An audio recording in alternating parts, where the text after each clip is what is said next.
نحمده ونستعينه ونستغفره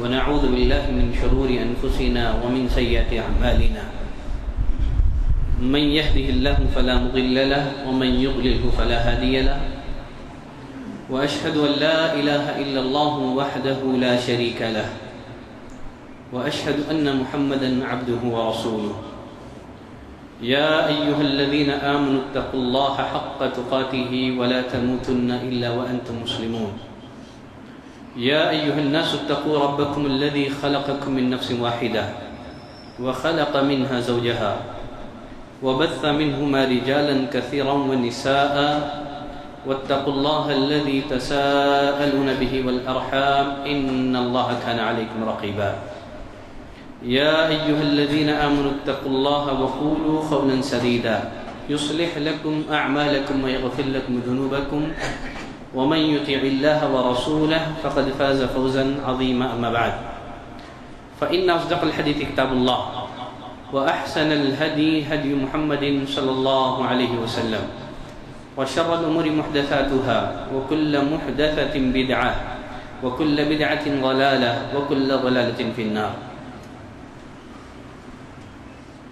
ہر قسم کی تعریف، بزرگی، بڑائی اللہ وحدہ لا شریک کے لیے لائق و زیبا ہے، جو اس ساری کائنات کا خالق، مالک، رازق اور ہماری ہر قسم کی عبادتوں کا تنہا مستحق ہے. لاکھوں درود و سلام ہوں اس دنیا میں بھیجے گئے فردن فردن سارے ہی انبیاء اکرام پر، خصوصیت کے ساتھ خاتم النبیین، امام المرسلین، رحمت للعالمین جناب محمد صلی اللہ علیہ وسلم پر. برادران اسلام، عزیز دوستوں، حلال اور حرام کی پہچان، حلال اور حرام کی معرفت ہر مسلمان کے لیے ضروری ہے. حلال اور حرام کی معرفت ان علوم میں سے ہے جن کا سیکھنا نبی کریم صلی اللہ علیہ وسلم نے ہر مسلمان پر فرض قرار دیا ہے. اللہ نے قرآن مجید کی متعدد آیتوں میں حلال اور پاکیزہ روزی کھانے کا حکم دیا ہے. سورۃ البقرہ آیت نمبر 168 میں اللہ نے سارے انسانوں سے خطاب کر کے فرمایا، یا ایھا الناس کلوا مما فی الارض حلالا طیبا، اے لوگوں زمین میں جو کچھ حلال ہے، پاکیزہ ہے، وہ کھاؤ. ولا تتبعوا خطوات الشیطان، شیطان کے نقش قدم پر نہ چلو، یقیناً وہ تمہارا کھلا ہوا دشمن ہے. سورہ بقرہ آیت نمبر 172 میں اللہ نے خصوصیت کے ساتھ اہل ایمان کو خطاب کرتے ہوئے فرمایا، یا ایھا الذین آمنوا کلوا من طیبات ما رزقناکم، اے ایمان والوں جو پاکیزہ روزی ہم نے تم کو عطا کی ہے اس میں سے کھاؤ، اللہ کا شکر ادا کرو اگر حقیقت میں تم اسی کی عبادت کرنے والے ہو تو. سورۃ المؤمنون میں اللہ نے جماعت انبیاء سے خطاب کیا، کہا یا ایھا الرسول، اے رسولوں کی جماعت، کلوا من الطیبات، پاکیزہ روزیوں میں سے کھاؤ، وَاعْمَلُوا صَالِحًا، نیک عمل کرو. معلوم ہوا کہ حلال کھانا اور حرام سے بچنا بے حد ضروری ہے.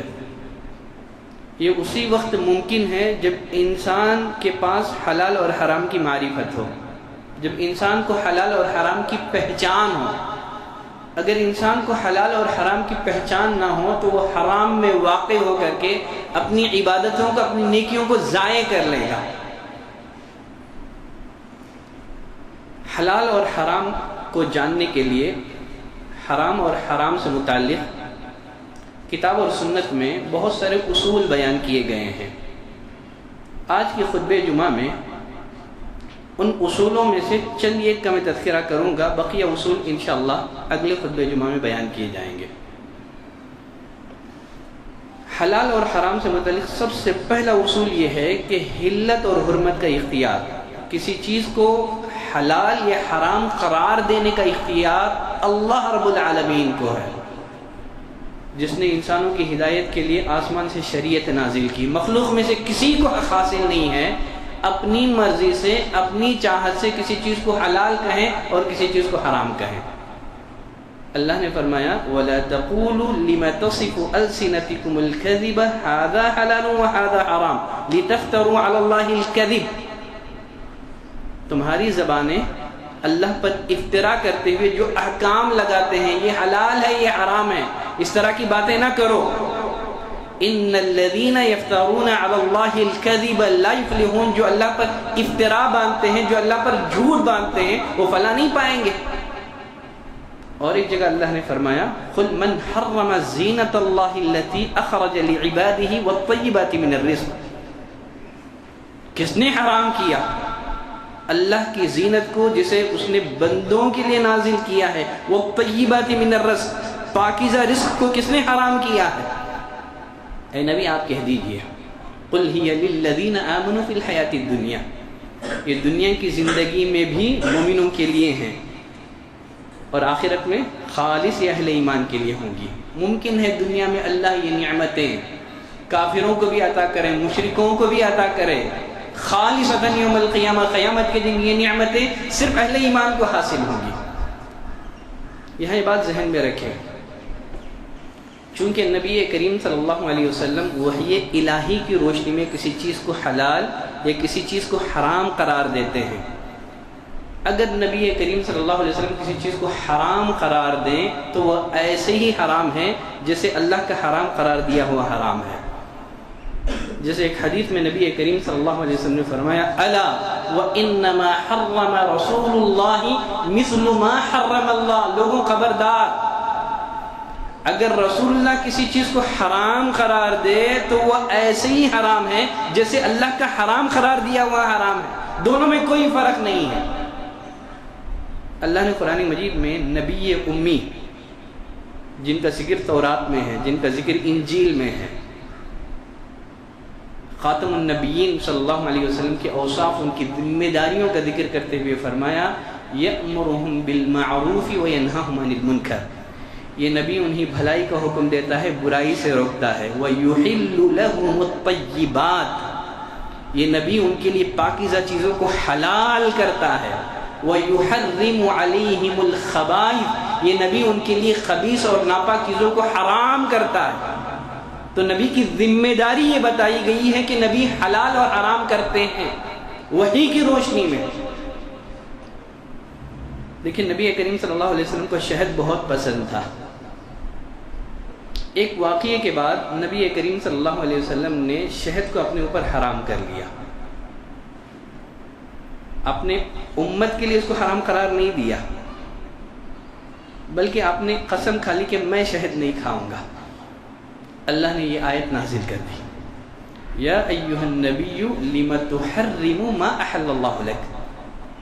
اے نبی جس چیز کو اللہ نے آپ کے لیے حلال کیا ہے آپ اس چیز کو اپنے لیے حرام کیوں کرتے ہیں؟ اس لیے کہ اگر نبی اپنے اوپر کسی چیز کو حرام کر لیں تو لوگوں کو خدشہ ہو جائے گا شاید شہد حرام ہے. لوگ غلط فہمی کا شکار ہو جائیں گے. ایک اللہ کی حلال چیز کو لوگ حرام بنا لیں گے. حالانکہ نبی کریم صلی اللہ علیہ وسلم نے امت کے لیے اس کو حرام نہیں کہا لیکن پھر بھی اللہ نے نبی سے کہا سرزنش کی یا ایھا النبی لم تحرم ما احل اللہ لک. اس لیے کہ آپ کی حیثیت عام انسانوں کی نہیں ہے. اللہ نے آپ کو شارع بنایا ہے. آپ کو حلت اور حرمت کا اختیار اللہ نے دیا ہے. اگر آپ کسی چیز کو اپنے اوپر حرام کر لیں گے تو لوگ غلط فہمی کا شکار ہو جائیں گے.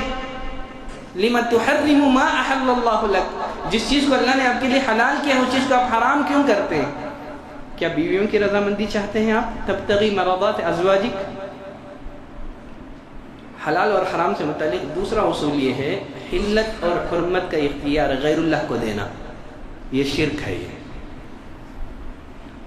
عدی بن حاتم رضی اللہ عنہ فرماتے ہیں اتیت النبی صلی اللہ علیہ وسلم میں نبی کریم صلی اللہ علیہ وسلم کی خدمت میں حاضر ہوا. میرے گردن میں سونے کا صلیب تھا سونے کا کراس تھا میرے گردن میں. نبی کریم صلی اللہ علیہ وسلم نے فرمایا اطرح عنک ھذا الوثن اے عدی اس بت کو نکال کر کے پھینکو. پھر عدی بن حاتم فرماتے ہیں میں نے نبی کریم صلی اللہ علیہ وسلم کو قرآن مجید کی اس آیت کی تلاوت کرتے ہوئے سنا. آپ یہ آیت تلاوت فرما رہے تھے اتخذوا احبارهم ورهبانهم اربابا من دون اللہ. ان لوگوں نے علماء کو، درویشوں کو اللہ کے علاوہ رب بنا لیا. جب عدی بن حاتم نے نبی کی زمانے یہ آیت سنی تو سوال کر بیٹھے اللہ کے رسول یہود اور نصارہ نے تو اپنے علماء کی، درویشوں کی عبادت نہیں کی. نبی کریم صلی اللہ علیہ وسلم نے فرمایا ہاں انہوں نے اپنے علماء کی، درویشوں کی عبادت نہیں کی، لیکن اگر ان کے علماء کسی چیز کو حلال قرار دیتے تو یہود اور نصارہ ان کی پیروی میں اسے حلال سمجھتے تھے. اگر علماء کسی چیز کو حرام قرار دیتے تو یہ لوگ اس کو حرام سمجھتے تھے. تو حلت اور حرمت کا اختیار علماء کو دینا، درویشوں کو دینا، غیر اللہ کو دینا، یہی تو اللہ کے علاوہ ان کو رب بنانا ہے. تو معلوم کیا ہوا؟ حلت اور حرمت کا اختیار، کسی چیز کو حلال یا حرام قرار دینے کا اختیار غیر اللہ کو دینا، یہ شرک ہے. ایک حدیث میں غالباً مسند احمد کی روایت ہے، آپ نے فرمایا اللہ فرماتا ہے، حدیث قدسی ہے، انی خلقت عبادی حنفاء کلہم، میں نے اپنے سارے بندوں کو دین حنیف پر پیدا کیا تھا، فطرت پر پیدا کیا تھا، توحید پر میں نے ان کو پیدا کیا تھا. پھر یہ فطرت سے کیسے ہٹ گئے؟ دین حنیف سے کیسے ہٹ گئے؟ اس کی ایک وجہ اس حدیث میں بیان کی گئی ہے، انہم اتتہم الشیاطین، شیاطین ان کے پاس آئے، فجتالتہم عن دینہم، ان کو ان کے دین سے پھیر دیا، وحرمت علیہم ما احللت لہم، جن چیزوں کو میں نے حلال کیا تھا شیاطین نے ان چیزوں کو ان کے لیے حرام کر دیا، اور شرک کا حکم دیا جس کی میں نے کوئی دلیل نہیں اتاری ہے. تو اس حدیث سے بھی معلوم ہوا کہ حلت اور حرمت کا اختیار غیر اللہ کو دینا یہ بھی ایک طرح کا شرک ہے. حلال اور حرام سے متعلق تیسرا اصول یہ ہے کہ اللہ نے تمام حرام چیزوں کی، اللہ نے تمام حرام اشیاء کی تفصیل بیان کر دی ہے. اللہ نے فرمایا وَقَدْ فَصَّلَ لَكُمْ مَا حَرَّمَ عَلَيْكُمْ، جو چیزیں تم پر حرام کی گئی ہیں اس کی تفصیل بیان کر دی گئی ہیں، اس کو کھول کھول کر کے بیان کر دیا گیا ہے. شیخ الاسلام ابن تیمیہ رحمۃ اللہ علیہ اس آیت کی تفسیر کرتے ہوئے فرماتے ہیں اگر کتاب اور سنت میں کسی چیز کے حرام ہونے کی وضاحت نہ ملے تو وہ حرام نہیں ہے، جو حرام نہیں ہے وہ حلال ہے، اس لیے یہ چیزیں یا تو حلال ہوگی یا تو حرام ہوگی. اور پھر اسی طرح ایک حدیث میں نبی کریم صلی اللہ علیہ وسلم نے فرمایا ما احل اللہ فی کتابہ فہو حلال، اللہ نے اپنی کتاب میں جس چیز کو حلال کیا ہے وہ حلال ہے، جس چیز کو حرام کیا ہے وہ حرام ہے. وما سکت عنہ فہو عفو، اگر اللہ خاموش رہ گیا ہے تو یہ اللہ کی طرف سے معافی ہے. اللہ کی اس فیاضی کو قبول کرو. پھر آپ نے قرآن کی یہ آیت پڑھی وما کان ربک نسیا، آپ کا رب بھولنے والا نہیں ہے. تمام اہل علم کے نزدیک ایک بنیادی اصول ہے، ایک بنیادی قاعدہ ہے جس کو سب لوگ مانتے ہیں، سب لوگ تسلیم کرتے ہیں، وہ یہ ہے الاصل فی الاشیاء الاباحہ، چیزوں میں اصل یہ ہے کہ وہ جائز ہے. اللہ نے جن چیزوں کو بھی پیدا کیا ہے، اللہ کی تمام پیدا کردہ چیزیں اصلاً وہ حلال ہیں، اصلاً وہ جائز ہیں، کیونکہ اللہ نے فرمایا وَهُوَ الَّذِي خَلَقَ لَكُم مَّا فِي الْأَرْضِ جَمِيعًا، وہی ہے جس نے زمین کی ساری چیزوں کو تمہارے فائدے کے لیے پیدا کیا ہے. تو حرام وہی ہوگی جسے کتاب اور سنت میں اصل یہ ہے کہ وہ حلال ہے، حرام وہی ہے جسے کتاب اور سنت میں حرام قرار دیا گیا ہے. عبادتوں کا معاملہ اس سے مختلف ہے، عبادتوں میں اصل حرام ہے، وہی عبادت جائز ہوگی جس کی دلیل کتاب اور سنت میں ہم کو ملے. آدمی عبادت کے نئے نئے طریقے ایجاد نہیں کر سکتا. تو چیزوں میں اصل یہ ہے کہ وہ حلال ہیں، جائز ہیں، تو وہی حرام ہے جس کی دلیل کتاب اور سنت میں ہم کو ملے.